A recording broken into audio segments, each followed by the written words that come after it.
Alright guys, Justin again, with another work in progress video for the Ez8.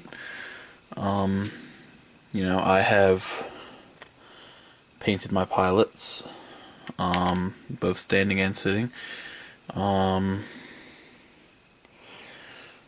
and I have finished painting, I'd say about 90% of the frame bits. So there's the cockpit, the chest vents, like the stuff that's inside the chest of the suit. So I'll hit that with a wash and it'll look a little better.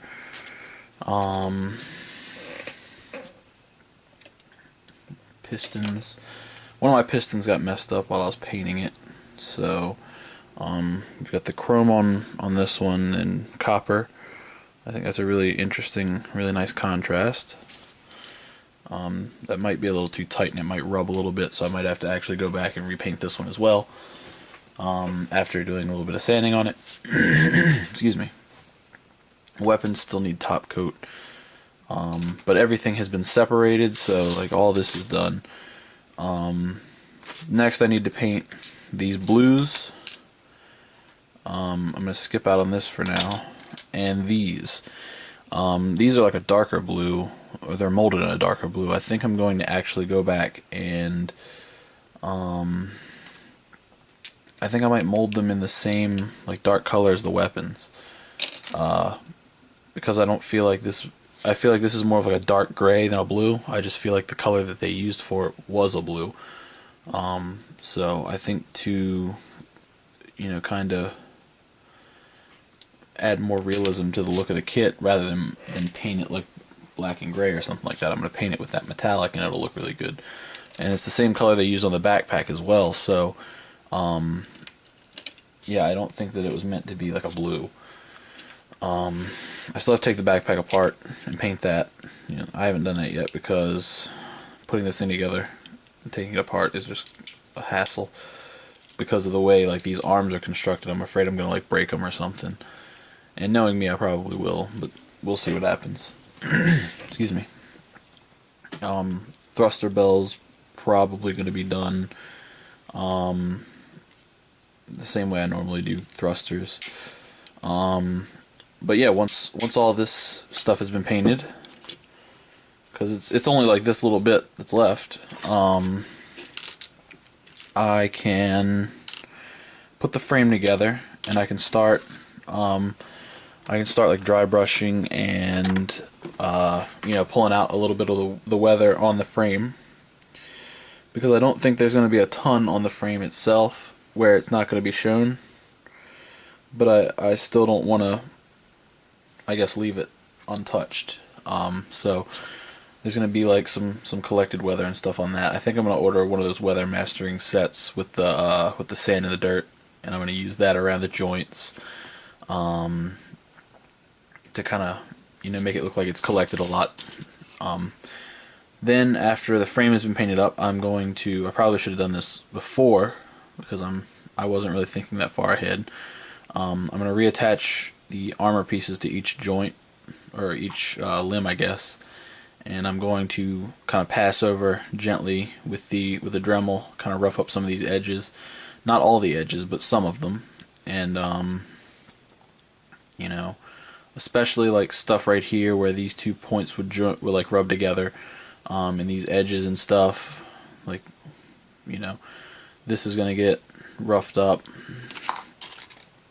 I don't think this is gonna get touched too much, just beat up around some of the harder edges. The doors for the beam sabers, those will get beat a little bit because in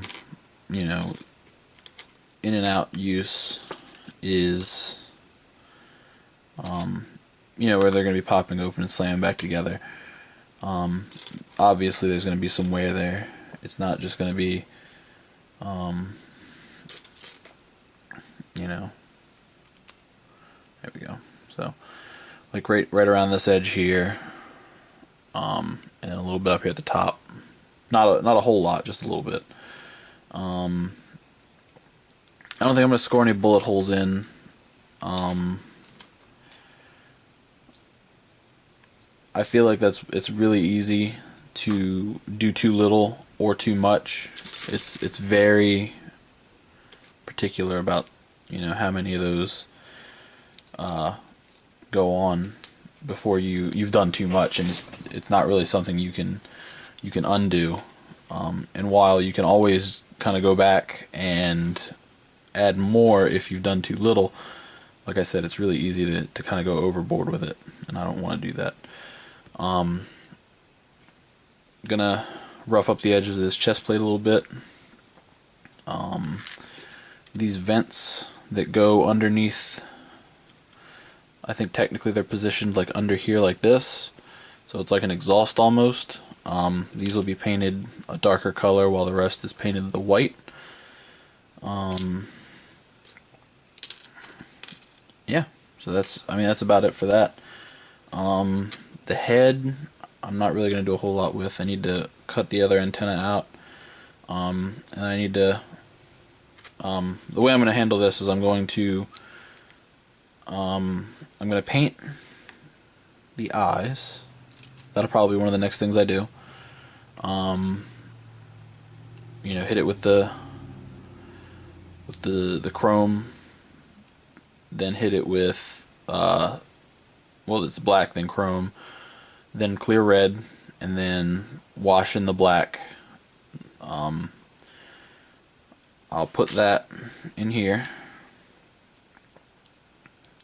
And the face mask is actually pretty easy to get in and out, you know, without the, or while it's still combined or whatever, but I'm going to sand the insides of these down just a little bit so I can slide it in and out easier.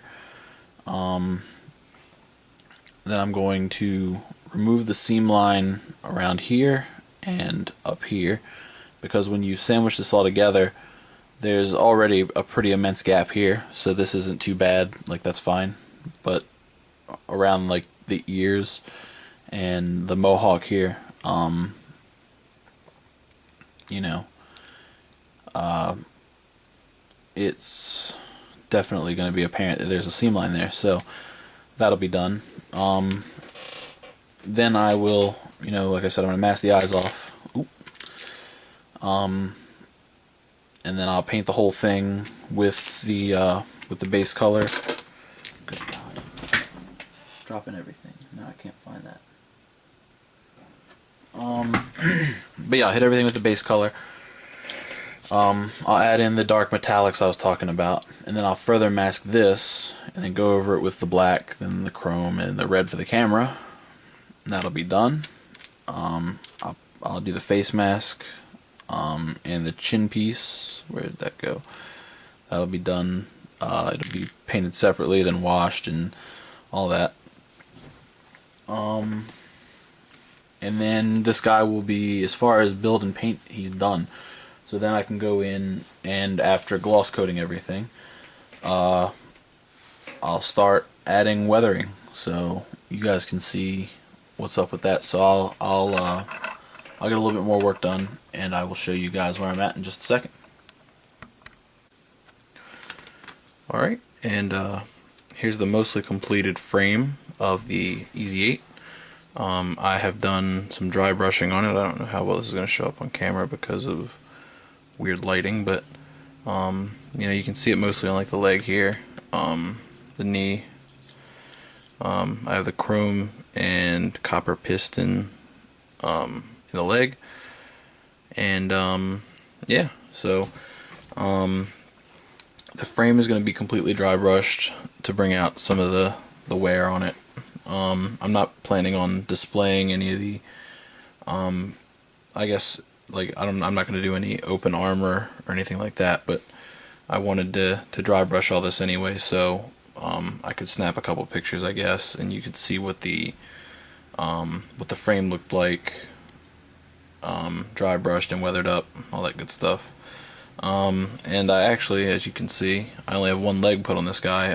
My pistons on the other side had a slight issue with paint, so I'm repainting those, and I think I'm going to show off a little bit of dry brushing. So Stay tuned for that. Give me 1 second. I'll set it up.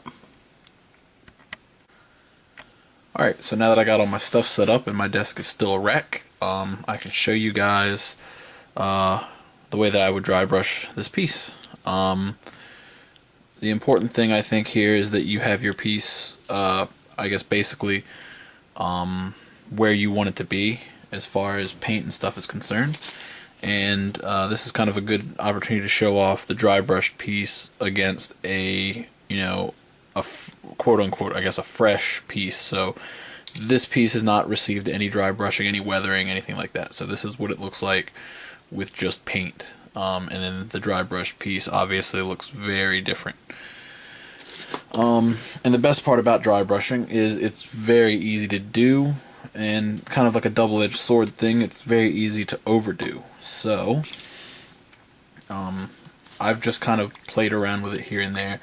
This is the first time I've actually applied it to a kit that I've been building, and so far so good. So I will show you on a couple pieces. I'm going to do this leg, and I will probably do this gun, and you guys can see what the dry brushing process is for me. So the important things here that you need are, of course, your pieces. You know, you can't exactly dry brush nothing. I guess you could, but whatever. You need a brush. For me, I'm using a very small, I got these at Walmart, so like the whatever brand they have. There's a 1.8. I don't know if you can see that or not. There we go.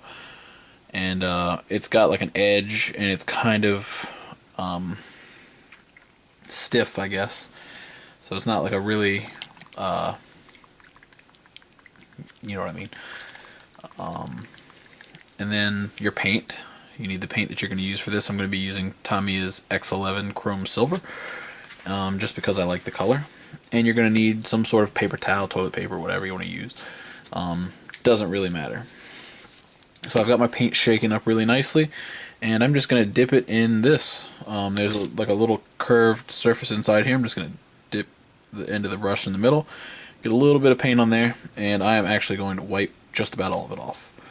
And then you just gently brush over your hard edges, and almost immediately you can see there's already a difference. And you just continue to apply this. You don't have to apply it over the entire piece. I'm probably going to apply it here over most of it, but you know, you just kind of apply it on some of the hard edges, and yeah, so I mean, that's the gist of it. You go over these hard edges, and I think it's nice to kind of vary up how much paint you get rid of when you actually when you wipe the paint off, because like if you, like this time I'm going to dip it and I'm only going to get the paint off of one side, and then when I go in and start brushing on this, it goes on a little bit heavier, so it creates a couple of you know, varied amounts of wear, like what you would see on actual, you know, machinery and stuff, because not all of your wear is going to be identical. So I think it's nice to kind of mix up how much paint you put on and take off your brush, and you know, it'll add varied weathering to the piece. So there's that, and there is what the top piece of the leg looks like, all weathered up. You know, it only took me a minute to achieve that. I don't know how much of that was on camera, because I have a very odd setup here. So let's see if I can get this on camera and you guys can see. So, you know, just real lightly up against your edges.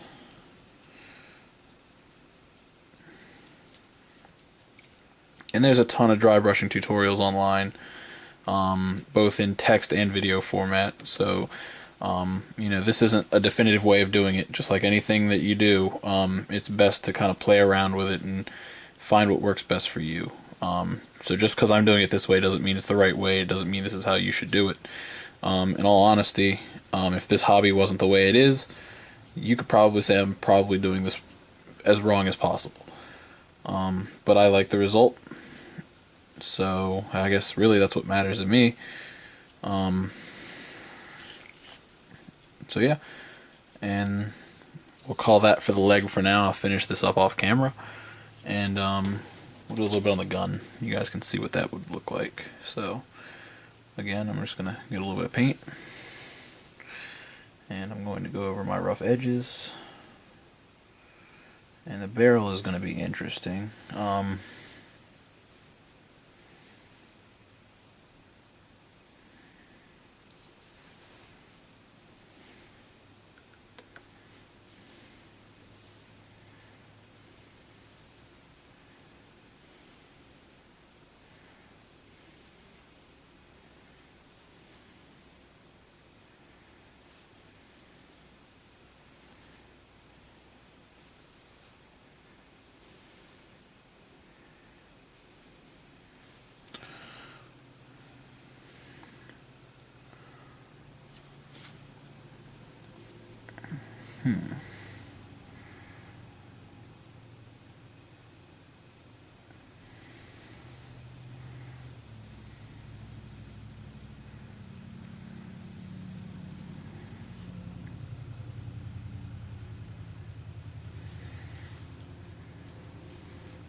Alright, and that's basically that. So that's the way that I dry brush, and I'm going to go ahead and wrap these pieces up, and you guys can see some more here in a few minutes.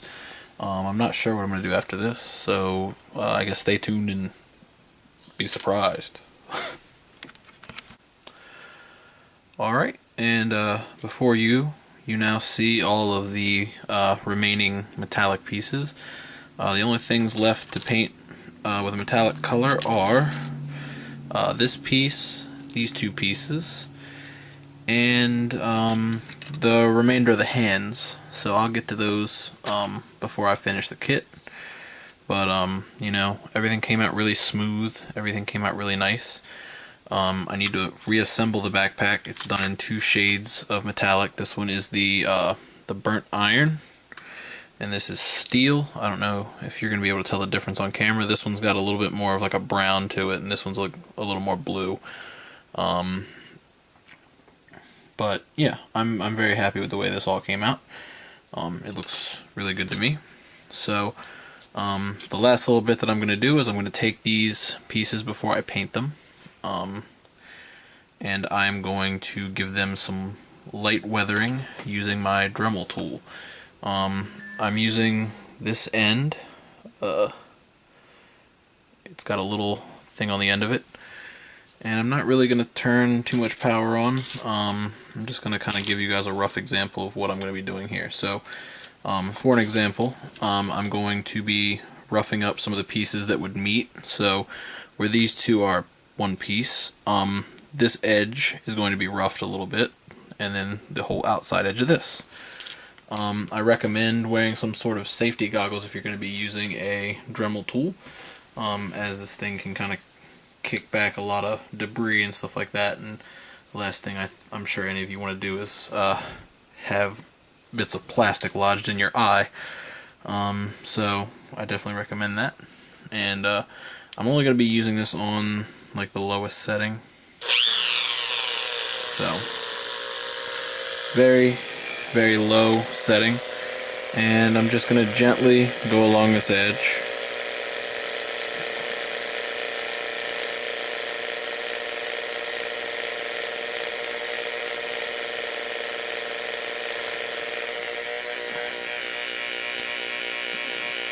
And that will create the effect that I'm looking for. And it's okay to skip little bits and pieces, because you know, damage isn't just going to affect like the whole edge here. So if I wanted to skip like this little section down here, that doesn't matter really, because it's just going to make it more random. So I think the more random you get with where you're damaging, the more realistic it's going to come across. So it's always good to keep that in mind. And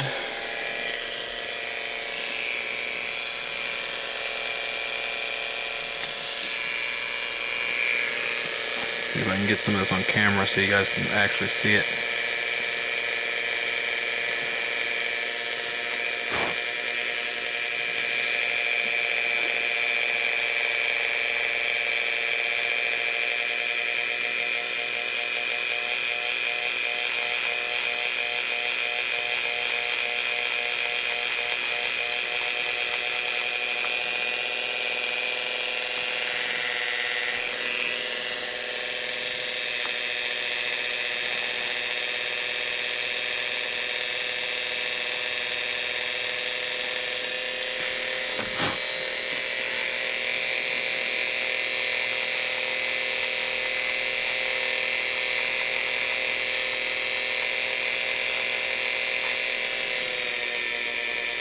So yeah, this probably isn't the best head to use for this, but you know, it has some nice chipping and stuff on it now. Another piece I'm going to be doing is kind of like the back skirts, kind of hit, well, I'm going to do the same thing, but I'm actually going to try a different head later for that. So let's try a little something different. I'm actually going to try and create like a little mark here, kind of on the bottom. So it looks like it kind of took a little bit of damage, like a little bit of an impact.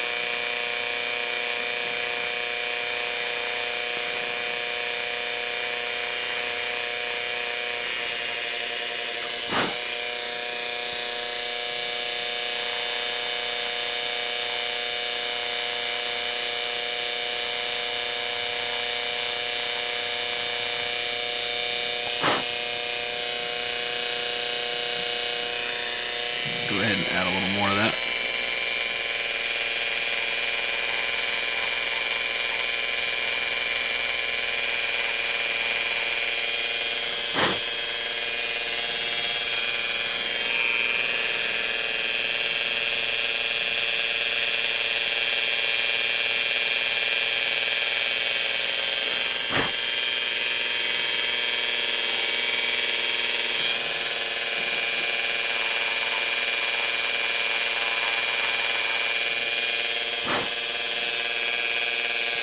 And there we have it. So I'm going to go ahead and hit the rest of these. But I'm going to call this the end of this video. And, you know, hopefully next time all of these will be painted, so you'll be able to see the final colors on these. I've got the entire frame put together. I've painted a little bit of blue, done some dry brushing, I've painted the bottoms of the feet. You know, so expect to see a finished and dry brushed Ez8, and even though it will be fully painted and top coated, this isn't going to be the final work in progress, because I have even more that I would like to try to do on this kit as far as weathering. So hopefully I'll be able to deliver on that front, and you guys will have a little something to look forward to. So thank you guys for watching, and I'll see you guys in the next video.